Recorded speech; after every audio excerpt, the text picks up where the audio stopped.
on the timeline on this, and your name was dropped in there for everybody to hear. And thank you for coming on tonight. Now, I want to ask you one last thing.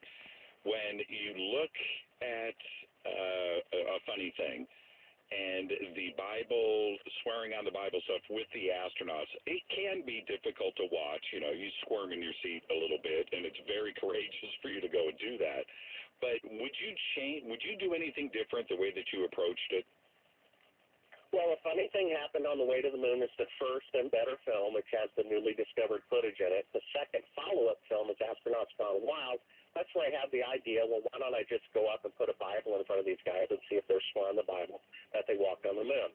I try to be a Christian, and I've learned since then that the Bible says not to make an oath and not to talk disrespectfully to older people, both of which I did, and that was wrong to me.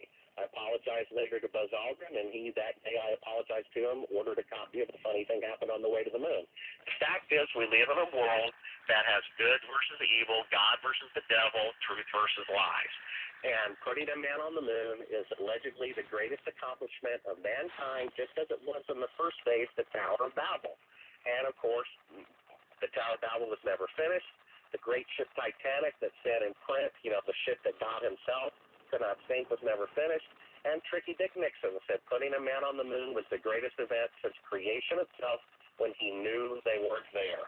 The fact is, not being able to go to the moon and lying about it and deceiving the world is more significant of an event historically than if they had actually gone. What we have, Jimmy, is one of the greatest truths of the history of mankind, taking this event out of pride and greed. And very few people know about it. They're hoarding the truth like a cure to cancer. We cannot go forward until we admit our wrong. Thank you so much, Bart, and keep rolling that rock uphill.